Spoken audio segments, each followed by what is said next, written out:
Hello guys, তা আমরা এখন দৌড় দেওয়ার জন্য রেডি হয়ে আসছি। এখন যাচ্ছি, দৌড় দিতে যাচ্ছি। তো আমরা এখন চলে আসছি, দেখতে পাচ্ছেন আমার বন্ধুটা হয়তো পালা গেছিল। এই হচ্ছে ধীরাজ। আমাকে দেখা বাদ দিয়ে গেল। তো এখন সবাই রেডি হচ্ছে। এখন জুতা হ্যাঁ মরে শুগুলো এখন পরবো, সবাই পরে রাস্তাটা দিয়ে থামো, এটা দিয়ে দৌড় দেবো। এই যে 2 কিমি রাস্তা যাবো দুধ দিতে। প্রত্যেকদিন আমরা 2 কিমি দূরে দেখতে পাচ্ছ ওই টাওয়ারটা। আমার ক্যামেরাটা ভালো না, জুমে হচ্ছে না কি হচ্ছে না না না বন্ধু তোমার সাথে। তো আজ একটা গান্ডু ঝুলছে,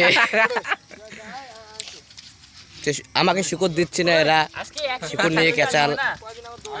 সবাই এখন দৌড় দিব। এখন সবাই রেডি হয়ে আসছি, এখন দৌড় দিতে জন্য প্রস্তুতি সবাই।